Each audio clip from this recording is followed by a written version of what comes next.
I was getting up in the morning, literally crawling from my bed to the bathroom to pour myself the hottest bath I could stand so I could just touch my toes and function. I was afraid to tell anybody. I was afraid to tell my coach or my doctor because I was afraid they would say, you got to back off, you can't do this. But I just kind of pushed through. When I told my co-author, Eric Marcus, he said, you don't understand, you won 2 Olympic gold medals on AZT. I said, oh, so it's not a performance-enhancing drug. It's like, I didn't know. I didn't have anybody to talk to. But in many ways, ignorance is bliss. Welcome to The Other 3 Years, a show for anyone who has an Olympic-sized dream they want to turn into a reality. Hi, and welcome to this week's episode of the Other 3 Years podcast. This week on the podcast, I've guest Greg Louganis. So Greg has been called the best American diver ever, and for seriously good reason. He is a 3-time Olympian, 5-time Olympic medalist, most notably sweeping the men's diving events in both 1984 and 1988. So at both those Olympics, he won both gold medals that were offered for men's diving. Crazy impressive. And I had a really great time speaking with Greg and feel like I learned a lot from our conversation. We talked about kind of his whole athletic journey and how he overcame adversity time and time again. We also talked about the importance of mindfulness and visualization practice for him, amongst many other things. So it was a really awesome conversation, and I'm so excited to share it with all of you. But before we get into that, here is an update on what's currently going on in my training. So I'm still in Sarasota. Last weekend, we had the winter speed order, and I had definitely like the worst performance that I've ever had because I have some personal things going on, which, I don't really feel comfortable talking about, which I think is okay.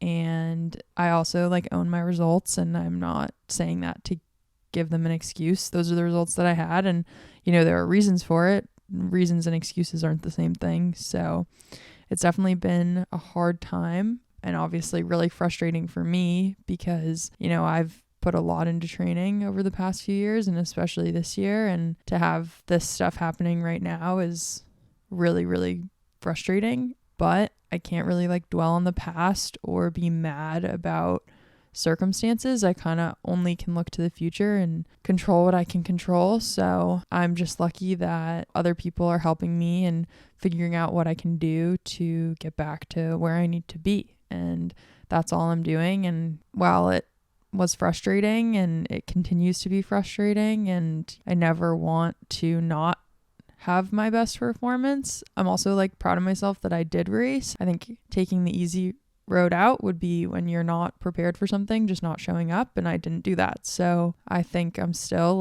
fighting a good fight, so to speak, and it is the Olympic year, and Olympic selection is going to happen really soon. So I've just been trying to, like I said, control what I can control and do the best training for me possible so that I can achieve the goals that I want to achieve. But we did have this race, and a lot of people did really great jobs, and I'm so happy for all those people. It's really awesome to see other people going fast and achieving things maybe that they haven't achieved before, or maybe they didn't have the best year last year and coming back better year this year. And I think that's really awesome.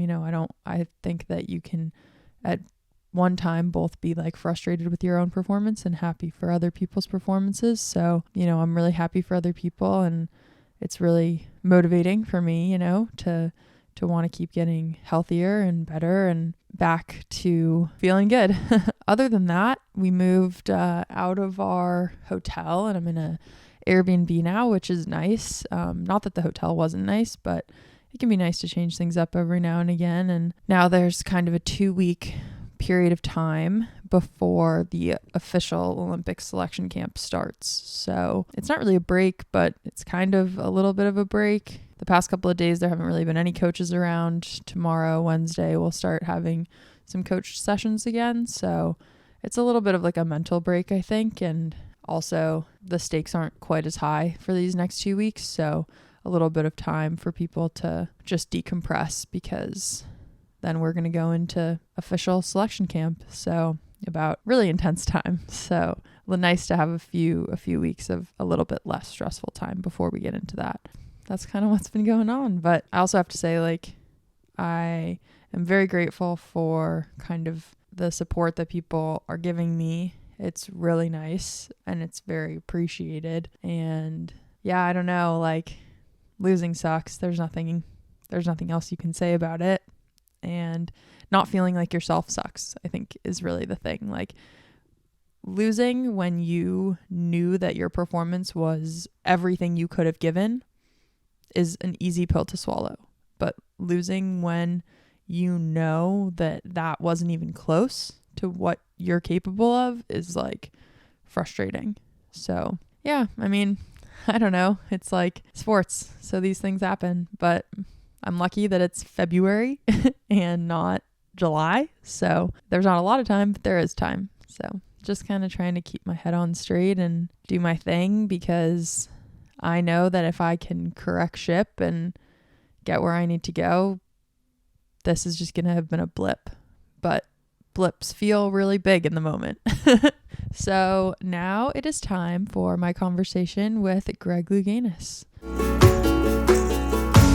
Yes, well, I'm so excited. Thank you so much for taking the time to chat with me. Sure. I have been researching you, and like, there are just so many directions that we can take. I'd love to start just chatting a little bit about your career. And you were so young, you know, when you got into all of it. Right. And at your first Olympics. So what was that like competing on that stage at 16, I think? So leading up to the Olympics, and my first Olympics in 1976, where I came from, I was adopted. I spent my first 9 months in foster care, and then was finally adopted by, Francis and Peter Louganis. So through there, I started taking dance lessons because my sister was taking dance. My mother didn't want, a klutzy kid running around the house knocking down lamps. So she got her lessons, and I was a year and a half, and she was taking her to lessons. And I used to sneak into the studio and imitate what they were doing. And so at a year and a half, the teacher said, oh, we'll let him stay and see what he can learn. And so I had my first performance on stage when I was 3. And so that was kind of the beginning. And then I got a partner. And then when I got a partner, we couldn't start competing in talent contests until I turned 6. And so we did recitals, we did parades, we did plays, we did all types of performing. And then once we started doing talent contests, we started winning everything. And then Eleanor went into gymnastics, and I followed her into gymnastics, and that was my first love. I really wanted to make the Olympic team in gymnastics. And then we had a pool built in our backyard. So I was about 7 when we went into gymnastics, and then I was 8 when the pool was built. And then that's when I was trying some of my gymnastics stunts off the diving board at home, and my mother didn't want me to kill myself, so she got me lessons. And so first day out to lessons, the coach was, oh my God, will you join the team, the club team? And I said, oh, I'll think about it. Because I was doing dance, I was doing acrobatics, I was doing, all of these things, and, adding diving to this, that was crazy. But as it turned out, I got Osney Slaughters, which is very common for young kids who are very active. And so water on the knee. And so the doctor said, my advice to you is, you should quit the diving, the dance, because we were dancing on concrete, the acrobatics, all of that stuff, except diving, because you're landing in water. And so all of those things, all of those different disciplines that I was like directing my energy into was focused down into one discipline, into diving. And then that's when my diving career really shot through the roof. A year later, I was world champion for my age group. And then 3 years later, I was on my first Olympic team. Wow. That's quite the meteoric rise. And then you got a silver medal at your first Olympics, right? Yeah. And the thing was, okay, so in preparation for Montreal, I was diving with Dr. Sammy Lee. And Dr. Sammy Lee won 2 gold medals in 48 and 52. And then he helped coach Bobby Webster from the US, who won 2 Olympic gold medals, 60, 64, I believe. And then Klaus DiBiase from Italy was going for his 3rd Olympic gold medal. So my sole purpose on this planet was to prevent Klaus from winning that gold medal. And so all of our training, and this is what I talk to the people that I work with. I was training as if I was at the Olympic Games, even at 16. So I'm imagining what that would look like, what that would feel like, what that would smell like, all of that stuff. So the, visualization stuff. And then Dr. Lee would say, okay, you're behind by 20 points. You need 9s on this dive. It's like kids playing basketball, and they're emulating their favorite player and say, the clock's running out, and he throws the ball and he shoots. And sometimes you're successful, sometimes you're not. More often than not, you're not. But you practice with that intensity so that when I got to Montreal, I didn't feel prepared for the springboard because it wasn't anticipated that I would make the springboard team. But I did win the 3-meter springboard Olympic trials on 3-meter springboard and 10-meter platform. But I just wasn't really prepared for the springboard. But platform, I was. And so Klaus and I were going dive for dive, happened to miss my 9th dive. That was really tough. Also, the highest rate of suicides amongst Olympians is Olympic silver medalists. And I was a part of that group. I mean, I tried to commit suicide after that. I didn't understand how people were celebrating me when I felt like such a failure. Wow. Yeah. Did you feel like all of that pressure was kind of self-inflicted, or did you feel like external pressures? Well, that was, I was only 16. So yeah. I was taking on Dr. Lee's dream. And so I let him down. He let me know it. It was tough. I just didn't understand when I went back to high school why everybody was celebrating me. And I felt like a fraud. I felt like a failure. I thought, I just didn't understand it. Felt like, the world would be a better place without me. That's horrible. How did you work through that, especially at such a young age? Well, my mother was very, very supportive. She wanted me to have fun. If it's not fun, don't do it. And also that we make choices. Everything that I did, it was a choice. So we have to own the choices we make. And sometimes we make choices to please other people.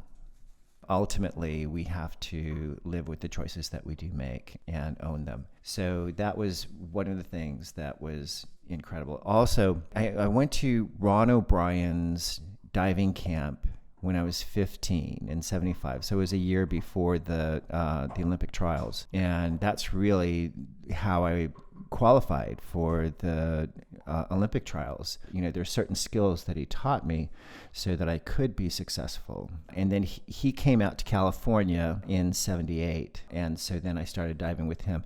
He understood me. He got me. I'm not competitive. I'm a performer. And there's a difference. It was all about the performance. He gave me performance goals, and we devised games. Like one of the things in order to break 700 on 10-meter platform back in my day, I had to average 8.5s or better on all 10 dives that I executed. And so we turned that into a game, that we played the 700 game. One time we played it, it was, the gale force winds. We were training in Miami, gale force winds. It was like rain is coming in sideways into the platform. The wind is blowing into the platform. So it feels precarious. And so we said, okay, weather's so horrendous, we'll play the 700 game, because then I could potentially get out and just do one of each of all of my dives. And so I went along. I was going back and forth over that 8.5 mark. And then it came down to the last dive, my reverse 3.5. And then I think I just needed 8s. And I think he gave me a 9. And says, all right, awesome, great. So I packed up my stuff and went about my business, ran errands and all. And I showed up at the pool the next day, and he said, Greg, he pulled me aside. He said, Greg, you were the only person who got in the pool yesterday. So Wow. it's like, what are you going to do that no one else is going to do? Right. To make that difference, But you were having fun. Yeah. Of getting on the getting on the podium, what are you going to do to get there that nobody else is going to do? Yeah. Right. No, 100%. I just finished Once a Runner. Have you read it? I haven't. Oh, it's good. It's a novel, Yeah. but it's about like this fictional university that's based on the University of Florida, and these distance runners. There's a man that had previously won like a gold medal, I think in the 10,000 meters at the Olympics, that still trains. He's getting his PhD, so he's still training at the university. And he just sort of incentivizes them to be doing these crazy workouts. And because it's kind of like, yeah, what are you doing that nobody else is doing? And there's no secret. You just have to work harder. And so it's a very similar theme. Yeah. And also, really training smart. Because that's one thing, especially like in the sport of diving, the Chinese divers, they're subsidized by their government. If they do well, they're taken care of for the rest of their lives. It's a very different dynamic. And they have such an incredible talent pool to choose from, because diving is a high value sport in their culture. It's high repetitions, it's a different mentality. It is muscle memory, total muscle memory, going through again and again and again. That type of training, you do risk injury and illness, with that, heightened number of repetitions. What I learned is, the training that I did, I trained smart. I learned if I got an adjustment to make and I made that adjustment, I learned what that was. What did that look like? What did that feel like? What did that taste like? All of the sensations of what that was, to lock that in, because a lot of times we don't take the time to lock in what we do right. We get told what we do wrong so often, but then once we get it right, locking in what we do right. Also, we have a tendency, as sensitive beings, to focus on the negative, to focus on what we did wrong. Oh, but then if you put your focus there, then your attention is there and you're more apt to do the thing that was wrong. Mm-hmm. That's interesting. I feel like it's so easy to focus on what you did wrong, though. Right? Yeah. Yeah. We just seem to be kind of wired that way. But really, if you flip that and think about, okay, what did I do right? That's when things go right. Mm-hmm. Because you're focusing on what you should be focusing on. Because I remember my last dive at the Seoul Olympics, Shun Ni, he was 14 years old, I was 28. He was leading by 3 points going into that last dive. I knew that I had a higher degree of difficulty, but he nailed his dive. I had to remind myself that they're cheering for him and not against me, because we take things so personally, right? It was like, okay, they're cheering for him, not against me. And then I had this visualization, I was visualizing, okay, what could happen? And I visualized my mother sitting at home, watching it on TV because she wasn't in Seoul. And I do this bomb of a dive, my reverse 3.5, the splash goes all the way up to the 10-meter platform. And then my mother bouncing on the couch, watching TV and saying, wasn't that a pretty splash? When we're not supposed to make a splash. Yeah. And I just started laughing. I just started laughing. So, you can think of all the negative things, but you can flip that switch and, kind of laugh at it. And that's what I did. And I laughed at it, which let go of a lot of that negativity to be able to say, hey, whatever's going to happen is going to happen. And just allowing my body to do what it was trained to do, because we get in our heads, we get in our way so often, because either we're trying to play safe or fear. Mm-hmm. Yeah. No, totally. It seems like, visualization and meditation and all of those things have played a massive role in your career, which I feel like think now they're pretty common, but It's then pretty common. Yeah. Then I don't think it was as common. So yeah, back then it was crazy because I remember, the sports psychologist started coming around the pool back in, late 70s, early 80s. And then I learned visualization when I was 3 years old. Wow. Because what happened was my teacher, my first performance on stage, it was the day of the recital. And so my teacher had a top hat, I had a cane, so there were some little adjustments to some of the choreography. And my teacher said, okay, do the routine fluid. Put the needle down on the record, left the room. I was 3 years old. And so my interpretation was, okay, imagine myself doing the routine fluid. And so I was 3 years old. I could, pick up the needle and start again. And it took about 3 or 4 times, and I got it fluid. And then I found her, told her that I got it fluid, and she came back into the room, increased the tempo, and she said, make it fluid. And then the first time out, I made it fluid. She said, okay, you're ready. Wow. So that was my introduction to visualization. And I was 3 years old. I thought everybody knew this stuff. And I'd been practicing it all through, dance and acrobatics and gymnastics and diving. It was, I wouldn't do a trick unless I could visualize it.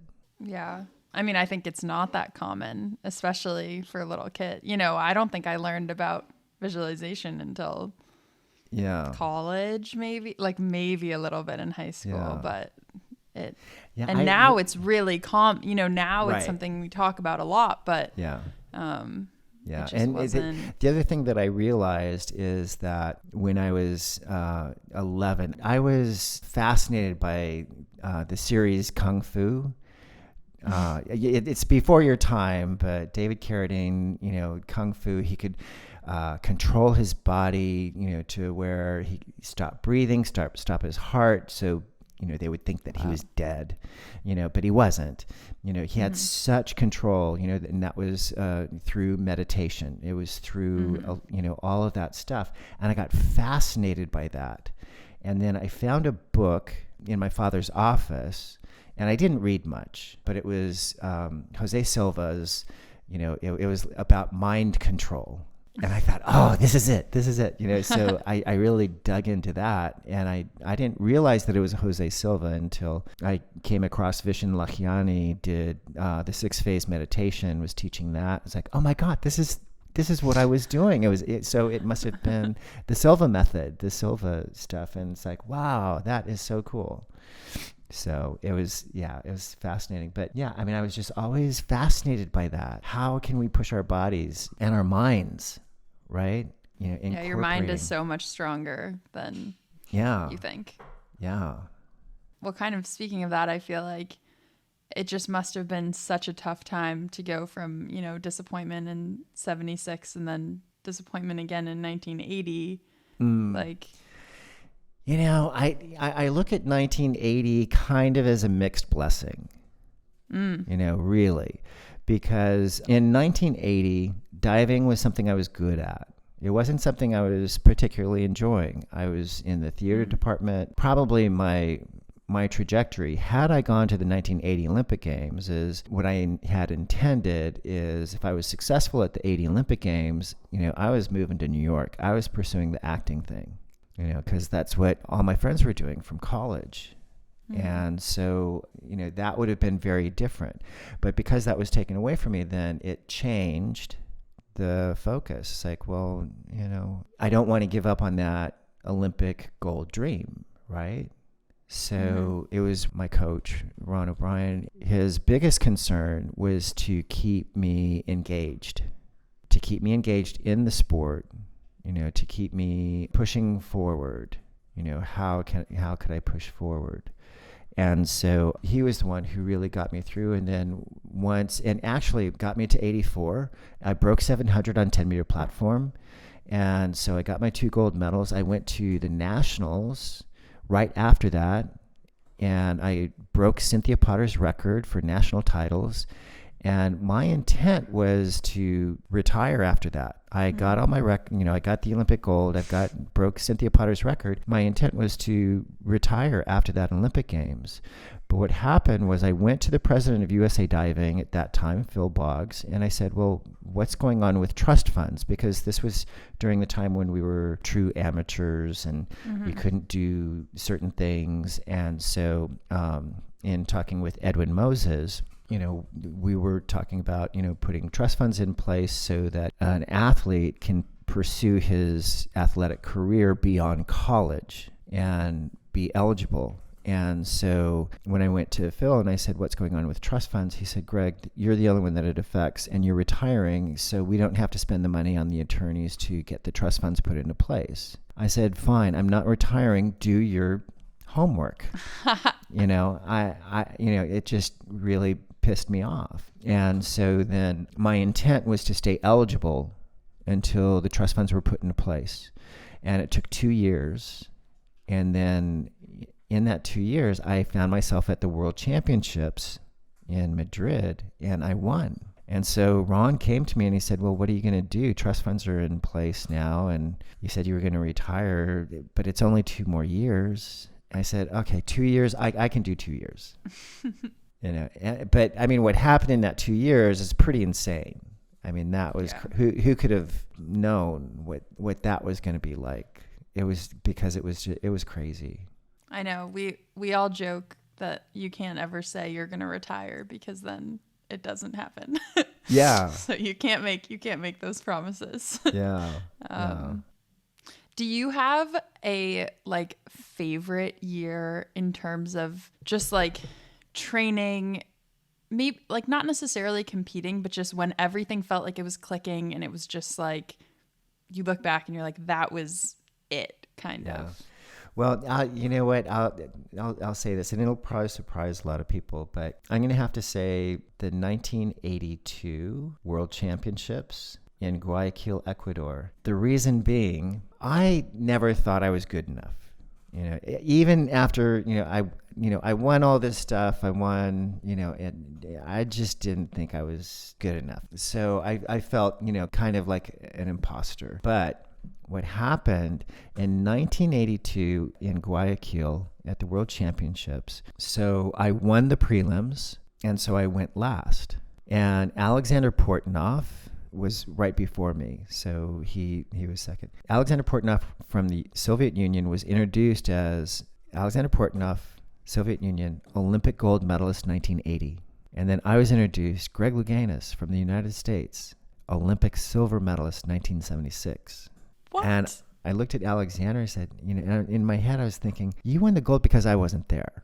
And so then I was kind of on a mission, at that competition. And I took that on. And as it turned out, it was a great competition. And then it came down to the last dive, and I'm looking at the scoreboard to make sure that it was the correct dive number. I don't usually watch how I'm doing in the standings or anything. And so I saw my score. It was flashing. I was like, oh, so that meant I already won. I didn't have to do my last dive to win. It was like, okay, get it together, keep it together. And as it turns out, I think it's still the highest point spread any World Championships has ever been won. And that's when I felt like I arrived, because I proved myself, and so then that's when I felt like I deserved it. Yeah, that was pretty special. That's awesome. Yeah. I totally understand, though. I feel like I constantly feel the imposter syndrome, and just, I don't know. It's hard. I don't know if everyone feels that way, but it's and in some ways it can be incredibly motivating, but you really have to be careful, with that, because, if you're taking that imposter to the performance, you can have all the doubts in the world, but right when you perform, you have to be spot on. And it really is about letting go. For myself, I always told myself, no matter what happens, my mother's still going to love me. So it was okay, whatever happened, but not to have any type of resistance as far as holding back or fear or what ifs and all that, because it really is truly about now. It's all about now, that moment in time. Yeah. You have to capitalize on the moments when they present themselves. Mm-hmm. Yeah. Yeah. Well, I am also just curious about 88. It seemed like quite the ups and downs. And how do you think that you were prepared to deal with that? And was there ever doubt in your mind, that you were going to be able to continue to compete and perform? But do you think if that had happened at one of your earlier Olympics, like the story would have been different? My first Olympics was in 76, and then my last, 88. So that's 12 years. It's a long time. It is a long time. And so all of my experience, from my experience with Dr. Sammy Lee, and that whole experience, he toughened me up. He made me realize that I was a lot tougher than I believed myself to be.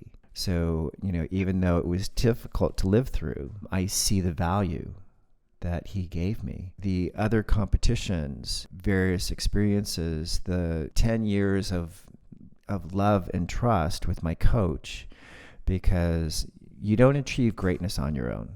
There's always someone there, whether it's your coach, parent, friend, there's always someone there. And for me at that moment in time, it was definitely my coach, Ron O'Brien. I couldn't have gotten through without him. So 6 months prior to the Olympic Games in 88, I was diagnosed HIV positive. When I did the test, my thought was, if I tested positive, then I was going to do the honorable thing and pack my bags, move back to California because I was training in Florida, move back to California, lock myself in my house and wait to die.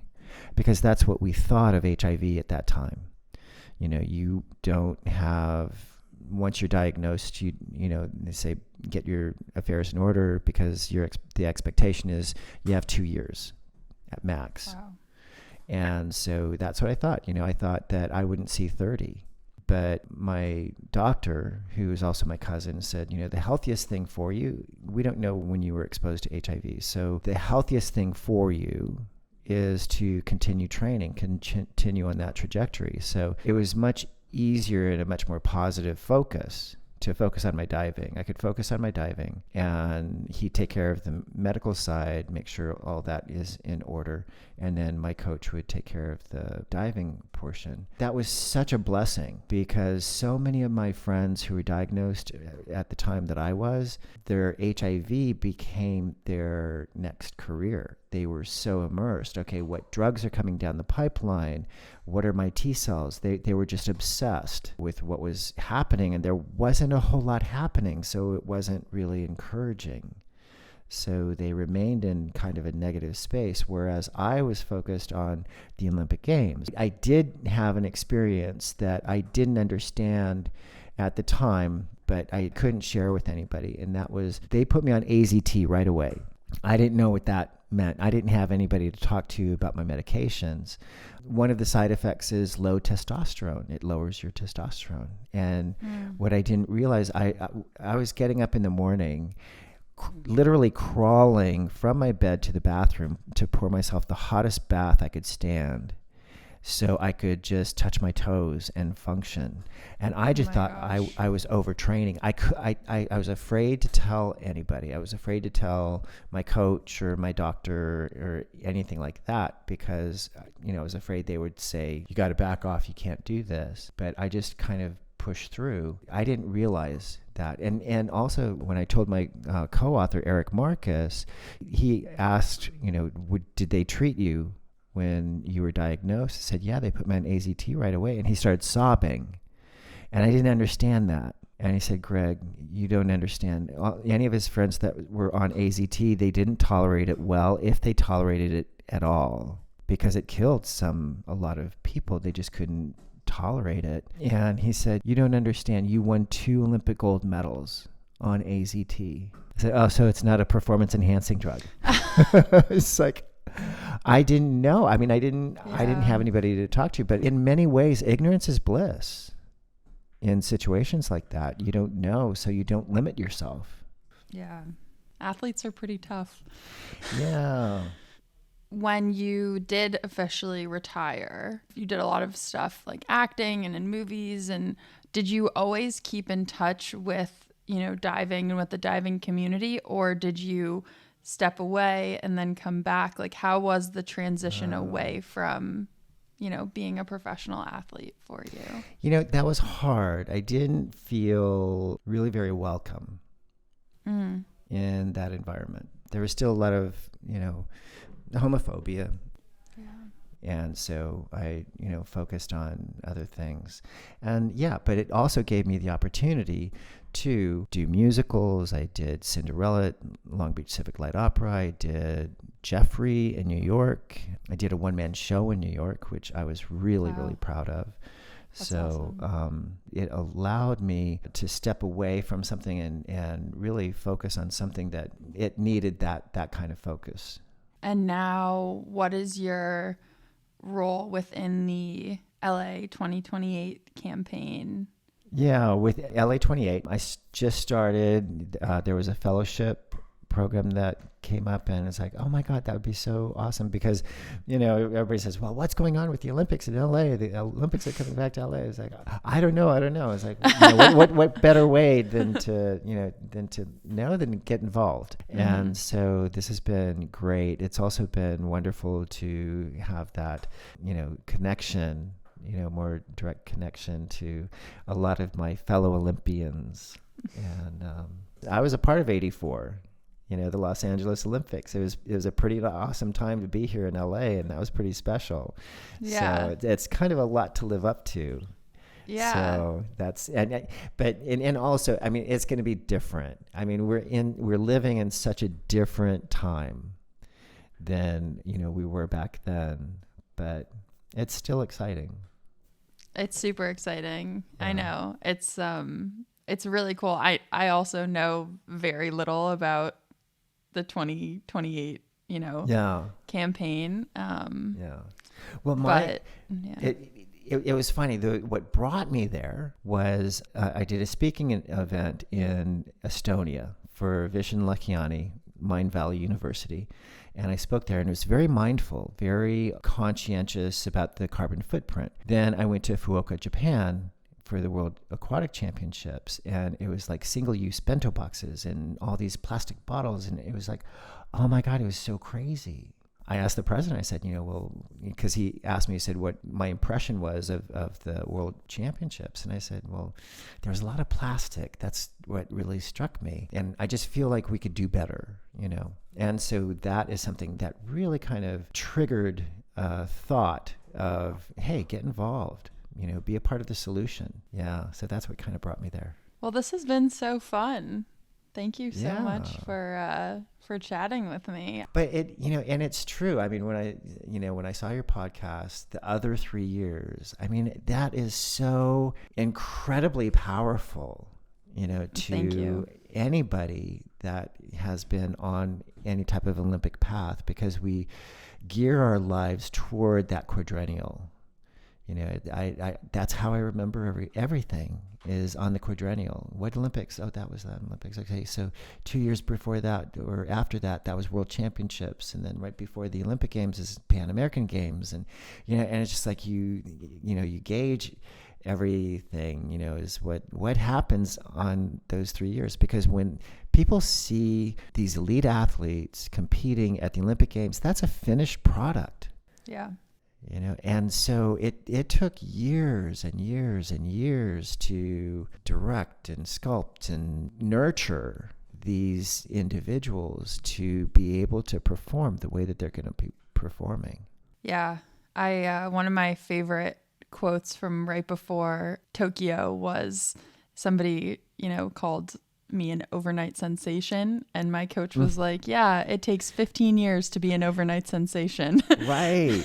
Right. And it's kind of exactly what you're talking about. Like you see it, and yes, everyone is peaked and primed and as perfect, as close to perfect as they're going to get on TV for, this culminating event. But so much goes into it. And that was really like the precipice of the podcast, was just trying to share a little bit about what it's actually like, and all the sports that aren't maybe the cover sports of the Olympics. So right. And also you have to take a look at the whole picture, because it may have been 15 years in your sport, but your whole life. but the activities prior to that, that's the reason why, it's important for me to talk about my dance when I started dancing when I was a year and a half. I mean, because all of those skills, all of those things that you're teaching your brain and your body, movement and awareness at whatever age, that is going to facilitate your success in the future for everything. Definitely. Yeah. I know. Yeah. Yeah. But it's been fun. I've gotten to, connect with so many different people, and it's really cool how many similarities there are with athletes from, different generations, different sports, different countries. Like it's just really cool. So yeah, thank you so much. I really appreciate you taking the time. And sure. It was really my pleasure. So thanks for listening, and thank you to Greg for coming on the show and being so open and vulnerable to share so much with me and all of you. So to close the show this week, I'm sharing a quote from former guest on the show, Nick Baumgartner's book, Gold from Iron, that I just finished, and it was really good. I liked it a lot. So if you like Nick's episode on the podcast, I'd really recommend reading the book. But this quote specifically was very fitting for, what's been happening. So Nick wrote, "You can't let one failure sabotage the next opportunity. So learn what you can from it, leave the negative behind, and take the positive." So thanks for listening, and have a great week. See you next time.